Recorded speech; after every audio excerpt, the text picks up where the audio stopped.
Hello, and welcome to FTA's Circular 9040 Formula Grants for Rural Areas Training Series. I am Jay Lindsay with the Office of Grants Management and Guidance. FTA's Offices of Transit Programs and Grants Management and Guidance designed this series to provide our recipients and stakeholders a better understanding of changes made to FTA's official guidance for recipients' use of Section 5311 and 5339A formula funds apportioned to rural areas. To ensure that we are all on the same page, I want to remind everyone that this presentation does not have the force and effect of the law and is not intended to bind the public in any way. It is educational and informational in nature, with an intent to explain some of our existing requirements under the law or agency policy. I would now like to introduce Bruce Robinson, our Associate Administrator of Program Management, to provide our welcoming remarks. Hello, my name is Bruce Robinson, FTA's Associate Administrator for Program Management. On behalf of the team here at the Federal Transit Administration, or FTA, I'm delighted to provide a brief introduction to the upcoming video training. FTA turned 60 years old this year, and one of our most exciting projects this year was updating several of FTA's major program circulars, as well as FTA's Award Management Requirement Circular, which is needed for all awards FTA administers. Over the last 2 years, staff worked tirelessly to update these circulars, working with headquarters and regional offices, as well as reaching out for public comment to update these documents. 4 circulars are Circular 5010, the Award Management Requirements Circular, Circular 9050, the Urbanized Area Formula Grant Program Guidance.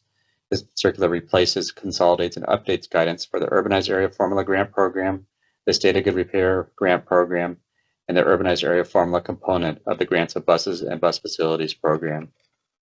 In addition, Circular 9040, the Rural Area Formula Grant Program Guidance, consolidates and updates guidance for the Buses and Bus Facilities Program, that is rural, and the Formula Grants for Rural Area Program. Finally, Circular 97 is the Enhanced Mobility of Seniors and Individuals with Disabilities Program Guidance. As part of the updated circular release, FTA developed a video series for each circular to relay key information and highlight changes. Additionally, the team developed a number of materials to help work with grantees and help set the stage for understanding federal financial assistance requirements surrounding administering federal fund awards. This circular and training series is specifically designed to assist FTA's efforts to improving customer service and streamlining our processes, as well as reflecting and incorporating provisions from the Fixing America's Surface Transportation Act, or more commonly the FAST Act, the Infrastructure Investment and Jobs Act, as well as changes to the Uniform Administrative Requirements, Cost Principles, and Audit Requirements for Federal Awards, more commonly referred to as 2 CFR 200 or the Uniform Guidance, as well as incorporating changes to FTA's policies and procedures. We hope you find these videos informative. FTA has created a general email address for questions related to this update, FTA Circular Update 2024 at dot.gov, to assist in addressing questions regarding this release. For questions about information in the circulars, please reach out to your FTA regional contacts. But for now, please enjoy the show. Thank you. Each Friday from October 18th through November 15th, 2024, FTA is posting a series of pre-recorded videos addressing summary grants management information and highlighting changes made in each of the updated circulars, including our Award Management Requirement Circular and each of our Formula Program Circulars. The route ahead is our agenda. This training is the first in our series, introducing and providing an overview of the circular and the rural funding programs. A more detailed discussion of FTA's rural programs can be found in Session 2. For Session 1, we will walk through Introduction and Background, Program Overview, General Program Information, and Eligible Projects and Requirements. Our speaker for today is Matt Lang, FTA's Rural Formula Program Analyst with the Office of Program Management. We also have a key to help you keep track of important information within the training slides. This pastoral scene pertains to Section 5311, the Rural Formula Program. If you see an icon of a bus, that pertains to the Section 5339A Bus and Bus Facilities Program. A light bulb pertains to a particular update to Circular 9040 version 1H. A book icon means that that is a citation of the latest circular, and a link icon is a link to another FTA resource. And the phone icon is where we recommend you contact your FTA regional office. Again, this presentation follows the circular. So, Chapter 1 in the circular 9040 version 1H is Introduction and Background. To begin, it's helpful to conceptualize the circular a little bit and how it fits into FTA requirements and also the needs of your agency. For example, the circular is guidance specific to our rural area Section 5311 and 5339A funds, but does not apply to all of our programs. Additionally, the circular is a tool to understand our requirements, but is not case-specific guidance. Another way of thinking about it is that the circular provides a path for following the requirements of the rural area funding programs, whereas it does not provide specific instructions to every possible scenario. Here you can see where the circulars fall in the hierarchy of federal statute. A circular is a blueprint for the applicability of laws, regulations, and policies established outside the scope of the circular to use the rural area formula funds. Explanations and applicability and references to external sources from which the requirements are derived are provided throughout. I'll also take a moment to address the structure of the circular. You might be directed to a certain portion of the circular via a citation like this one here. Chapter 3 in Roman numerals, Section 5 in Arabic numerals. That corresponds to this highlighted portion of the table of contents. Chapter 3, which is general program information, and Section 5, which is local share of project costs. You can also click on that local share of project costs heading within the circular's table of contents, and it will take you directly to the corresponding section. Also of note is the unique page numbering system used by the circular. You will see this local share section is on page 3-10. That means it is on the 10th page of the 3rd chapter. You'll see the numbering system resets with each chapter, so 1-1, 2-1, 3-1, etc. On to the specific circular in question, Circular 9040, which was updated from version 1G to version 1H in September of 2024.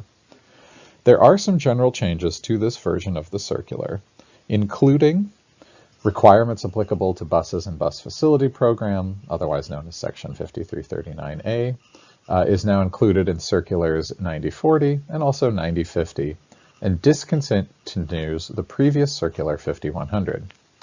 The circular reflects changes made by authoring legislation, uniform administrative requirements, 2 CFR 200, among other FTA policies and procedures. It also updated the definition of shared use in this and other circulars to better differentiate between shared use and incidental use. You'll see that the capitalization threshold for equipment is now $10,000, consistent with recent changes in 2 CFR 200, and some of the location of the material included has been rearranged to match circulars 9050 and 9070. Other changes are specific to the chapters, including Chapter 3, General Program Information, which has seen the most changes. Here there's a new section discussing the eligibility of rural funds for use in urbanized areas. There's information on the eligibility of taxis and transportation network companies, otherwise known as TNCs, adapted from Circular 9070. This chapter also clarifies that FTA-funded transportation service should be coordinated with other rural transportation services, including intercity bus service. It also includes information on a state transferring certain funds from FHWA to FTA to use for transportation planning or intercity bus projects, in addition to those transit projects which were already noted as eligible. Finally, this chapter now includes information that regional development organizations, or RDOs, may be eligible subrecipients to local government authorities. Other chapters seeing changes include Chapter 4, Eligible Projects and Requirements, which now includes language that states are not required to keep all supporting documentation received from subrecipients on file, but this documentation must be maintained by each subrecipient. Chapter 9, Intercity Bus, now specifies that recipients of FTA funds may not deny reasonable access for a private intercity or charter transportation operator to federally funded public transportation facilities. FTA also provides guidance for determining when access is reasonable. This chapter also now clarifies several aspects of the intercity bus program, including the eligibility of new intercity bus facilities, language regarding the difference between a contractor and a subrecipient, ADA requirements for over-the-road buses, and state planning requirements for intercity bus. In Chapter 11, Public Transportation on Indian Reservations, we have information now that reflects that no local match is required for the Tribal Transit Competitive Program, which is consistent with a recently completed tribal consultation. The next 3 slides include select definitions that are important to know for FTA rural funding programs.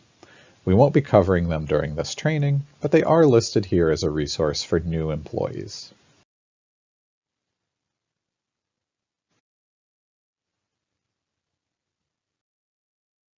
Additionally, these are important FTA acronyms to know and may be used throughout this presentation. Chapter 2 of the circular is Program Overview. You'll see our icons again, indicating the 2 different formula grant programs. These are the goals of the 2 primary funding programs covered by this circular.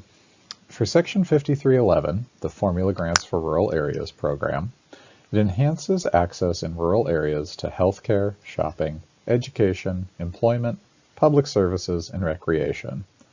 FTA apportions or awards funds to states and Indian tribes located in rural areas for planning, public transportation capital projects, operating costs, job access reverse commute projects, and the acquisition of public transportation service. Under Section 5339A, the Grants for Buses and Bus Facilities Formula Program, FTA apportions funds under this program to states and small UZAs and rural areas of the country for the purposes of financing capital bus and bus-related projects that will support the continuation and expansion of public transportation services in related areas of the United States. Discussing the state role in the administration of these programs, it's important to note that to the extent permitted by law, FTA gives the states maximum discretion in designing and managing the Section 5311 and 5339A programs to meet their rural public transportation needs. Where possible, FTA defers to a state's development of program standards, criteria, procedures, and policies to provide the state with the flexibility it needs to standardize its management of FTA assistance and related state programs. That being said, states must document their procedures for carrying out the program in a State Management Plan, or SMP. A state agency may carry out a project directly under these programs, but the state must exercise adequate oversight to ensure that only eligible activities receive federal assistance and that their subrecipients meet federal requirements. States must also provide appropriate technical assistance for rural areas. They must ensure that there is fair and equitable distribution of program funds within the state, including for those to Indian tribes. And states must ensure an accurate and complete list of projects are included in the Statewide Transportation Improvement Program, or STIP. More information on the role of the state agency can be found in Chapter 2, Section 4, Part A. Contrasting the state's role in administering these programs, FTA's role is as follows. FTA headquarters serves a broad program-level role in the administration of the program, and FTA regional offices have the day-to-day responsibility for administration of the program. In addition, we have an oversight component in which Congress has charged FTA with conducting reviews of recipients or requiring that recipients have independent audits conducted on their programs in order to determine whether the recipients have met the program's requirements and certifications. Recipients may be subject to a triennial, state management, or other regularly scheduled comprehensive review to evaluate their performance. Most relevant to rural projects and the overseeing state DOTs, state management reviews, or SMRs, examine the state's management procedures. In each area reviewed, a finding is made of compliance or deficiency with corrective actions to be taken within a scheduled time frame. SMRs are conducted in accordance with the latest Core TAP manual, which is linked here. This chapter has seen some changes in the most recent version of the circular. We will start by discussing eligible recipients and subrecipients for the Section 5311 program. Eligible recipients for these funds include states and Indian tribes that receive an FTA award directly from the federal government. Eligible subrecipients for the Section 5311 program include states and local governmental authorities, nonprofit organizations, and operators of public transportation or intercity bus service that receive FTA grant funds indirectly through a recipient. Recipients and subrecipients of Section 5311 funds must serve rural areas, which is defined as any area outside of an urbanized area, as defined in this circular, with a population of less than 50,000. A UZA consists of a core area and the surrounding densely populated area with a total population of 50,000 or more, and those boundaries are fixed by the Bureau of the Census. Under this program, a federally recognized Indian tribe is an eligible direct recipient. This option is available to tribes in recognition of their status as sovereign nations. More information on this process can be found in Chapter 3.1.A.3. In terms of eligible recipients for the 5339A program, the recipients include designated recipients that allocate funds to fixed route bus operators and state and local governmental authorities that operate fixed route service. Subrecipients include local governmental authorities and private nonprofit organizations engaged in public transportation.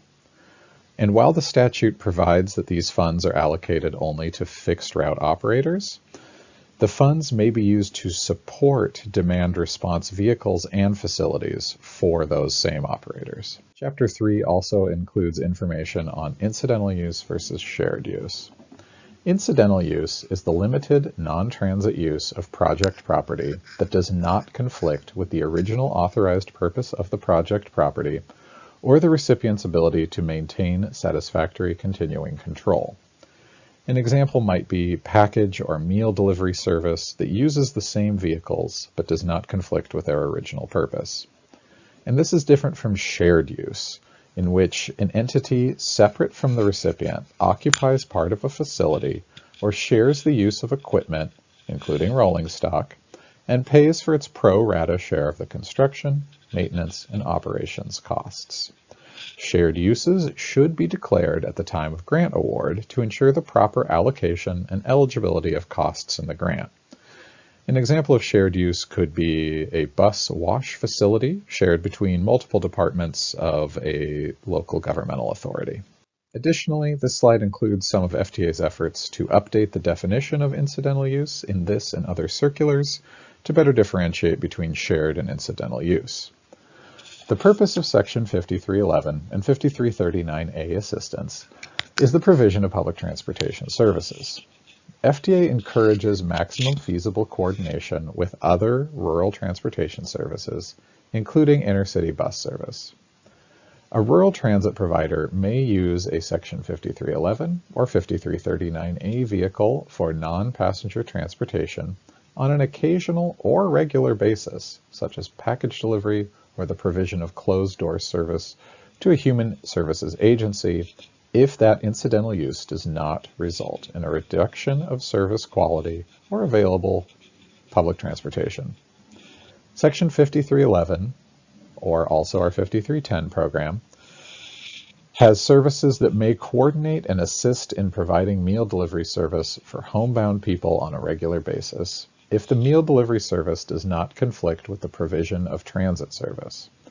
FTA expects that a nutrition program will pay the operating costs of the meal delivery in this example. More information on incidental use can be found in Chapter 3.1.c of Circular 9040 or in FTA Circular 5010, which is our Award Management Requirements Circular. In Circular 9040 version 1H, we've updated information related to taxi or transportation network companies, sometimes known as TNCs. In short, private operators of public transportation are eligible subrecipients of Section 5311 funding. Shared ride of course, means two or more passengers in the same vehicle who are otherwise not traveling together. Similar to general public demand response and ADA complementary paratransit service, every trip does not have to be shared ride in order for a taxi company or TNC to be considered a shared ride operator, but the general nature of the service must include shared rides. Additionally, local statutes and regulations generally determine whether a taxi company or TNC provides shared ride or exclusive ride service, and the primary federal award recipient should request documentation from the taxi company or TNC to ensure the company is providing shared ride service prior to award in order to determine whether the company qualifies as a subrecipient. Important to note is that as subrecipients, private taxi operators and TNCs are subject to all the same federal requirements as the public entity making the sub-grant. This includes ensuring that service for persons with disabilities, particularly wheelchair users, is equivalent to that available to persons without disabilities. Here's a more visual representation of shared ride services. On your left, you see a service that is open to accommodating two or more passengers who are not otherwise traveling together in the vehicle at the same time on a regular basis during the period of funded service. This may not be reserved for exclusive use by individuals or private groups and must not require consent from passengers to accommodate additional passengers. An example of an exclusive ride is on the right. That is restricted to being open to only one passenger in a vehicle at a time during the period of funded service, or something that is reserved for exclusive use by individuals or private groups, or does require consent from passengers to accommodate additional passengers. We now move to the availability of FTA program funds. These two programs have different periods of performance for program funds. Section 5311 funds remain available to the states for obligation for 3 federal fiscal years, beginning with the year of apportionment, plus 2 additional years. For example, funds apportioned to a state in federal fiscal year 2025 are available until September 30th, 2027, whereas Section 5339A funds remain available to the states for obligation for 4 federal fiscal years, beginning with the year of apportionment, plus 3 additional years. For example, funds apportioned to a state in federal fiscal year 2025 are available until September 30th, 2028. Funds may also be transferred to certain other programs to balance state transit and highway needs or to streamline grant administration. The transfer of funds must be reflected in the Statewide Transportation Improvement Program, or STIP, before they can be transferred. More information on the transfer of apportionments can be found in Chapter 3.3.d. In terms of the eligibility of use of these rural funds in urbanized areas, for Section 5311, funds for use in rural areas may be used in an urbanized area depending on the type and location of the activity to be funded in the following examples. For operating assistance, a public transportation provider that receives only Section 5311 funds may use those funds for a geographically continuous public transportation service that primarily serves a rural area, but has a limited number of route stops within an urbanized area, and is designated primarily to bring rural passengers to and from the urbanized area. For capital activities, eligible capital activities that involve immobile capital assets, like bus stops or terminals, for those projects, Section 5311 funds may only be used in a rural area. If the activities to be funded involve mobile capital assets, whose use is not tied to a specific location, for example, revenue service buses, Section 5311 funds may be used in an urbanized area if they support a geographically continuous public transportation service that primarily serves an rural area but does have those limited number of stops within an urbanized area. And that kind of route would need to be designated primarily to bring rural passengers to and from the urbanized area. For those FTA recipients that receive both urbanized area funds and rural funds, they operate a geographically continuous public transportation service with route stops in both urbanized and rural areas. They may use rural funds for the service of mobile capital assets that support the service.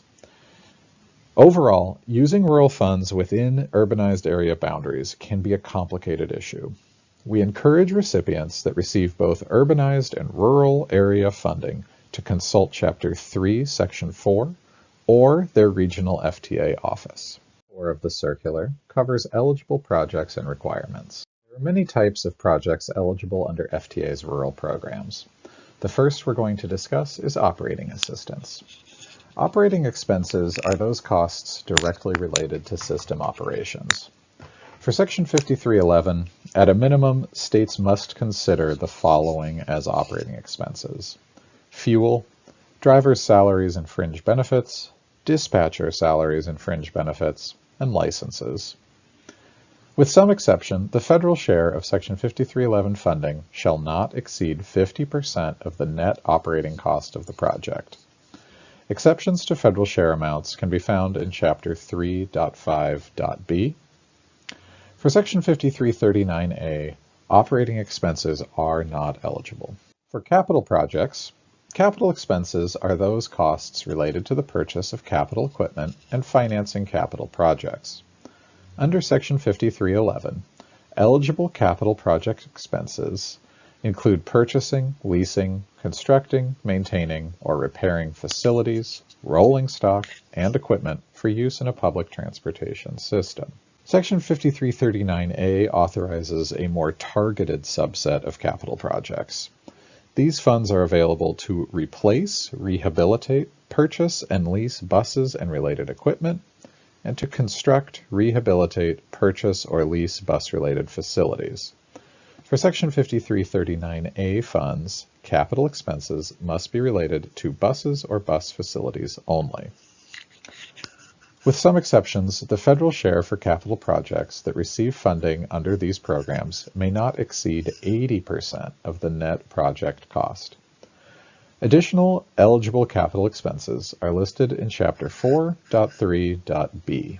For planning projects, those under 5311 include studies related to management, planning, operations, capital requirements, and economic feasibility, evaluating previously financed projects, peer reviews and exchanges of technical data, information, assistance, and related activities in support of planning and environmental analyses among metropolitan planning organizations and other transportation planners. Additionally, under Section 5311, similar and related activities preliminary to and in preparation for constructing, acquiring, or improving the operation of facilities and equipment may also be eligible. For Section 5339A, planning is not eligible. However, expenses associated with environmental compliance, engineering, and design that are incidental to project delivery are eligible. Circular 9040 also speaks to some other types of projects, the first of which is employee training. This is an eligible expense under Section 5311. Eligibility under 5339A is a little more restrictive. Up to 0.5% of recipients' Section 5339A funds each fiscal year are available to be expended on programs that address human resource needs as they apply to public transportation activities. Up to an additional 0.5% of a recipient's funding in each fiscal year may be expended on employee training at the National Transit Institute, or NTI. The federal share for training for both of these programs may not exceed 80%.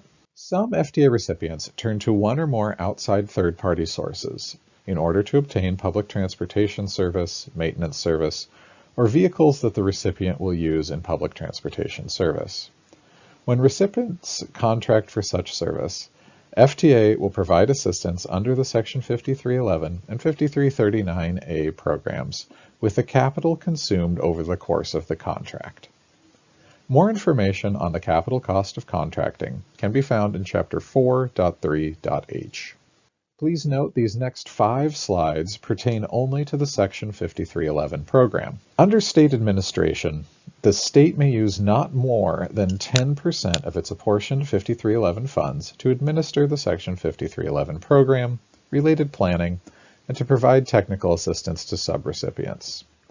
Allowable administrative costs include salaries, overhead expenses, supplies, and office equipment used to administer the program.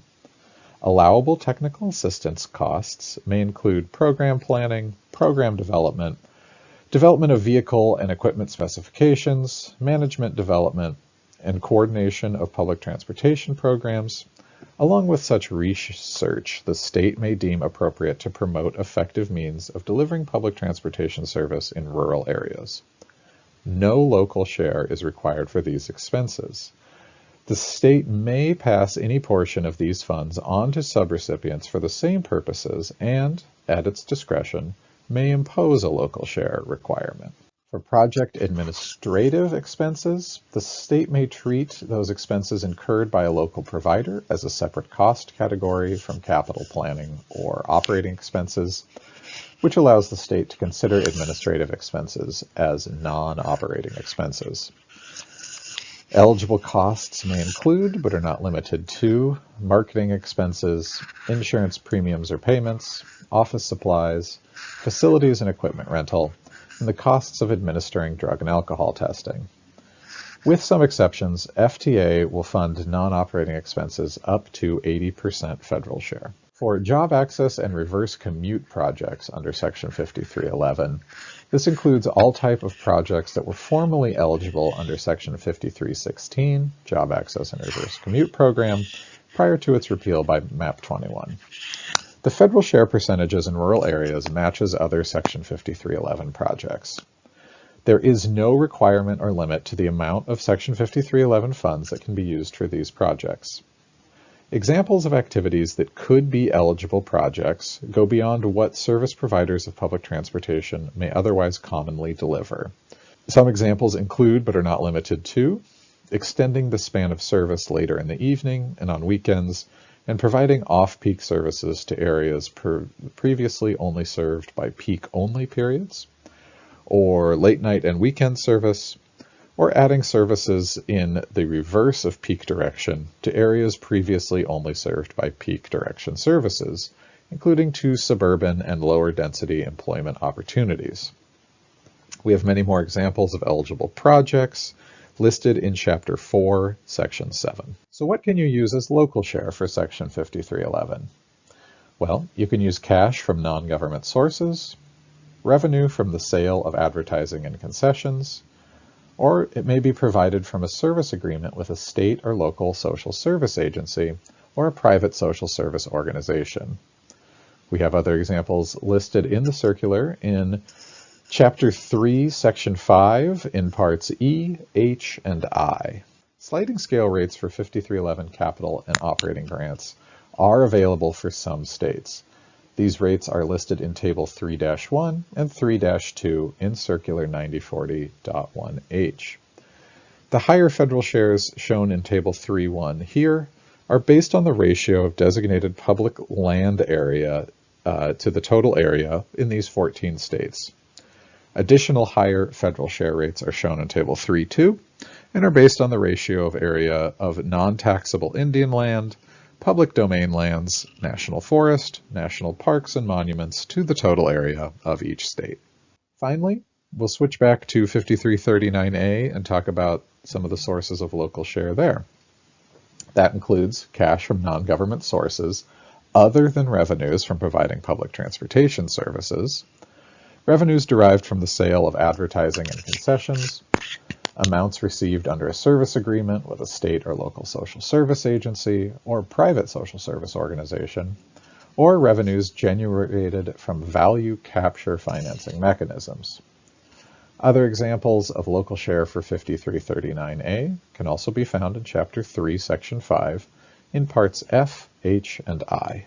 This concludes our formal presentation of Session 1 of 2 sessions for our Circular 9040.1H training series.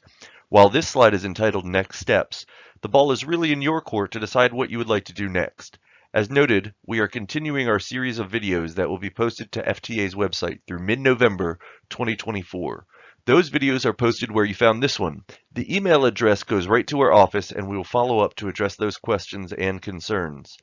Also included are links to the finalized circulars. In the meantime, if you have any questions, you can reference these links here or contact us at FTA Circular Update 2024 at dot.gov. As part of our ongoing efforts and commitments to serving the public, FTA is committed to improving America's communities through improving public transportation. We share a vision of fostering a better quality of life for all built on public transportation excellence through commitment to service, integrity, innovation, sustainability, and equity. Thank you for watching. We hope you will view other videos related to the 2024 circulars.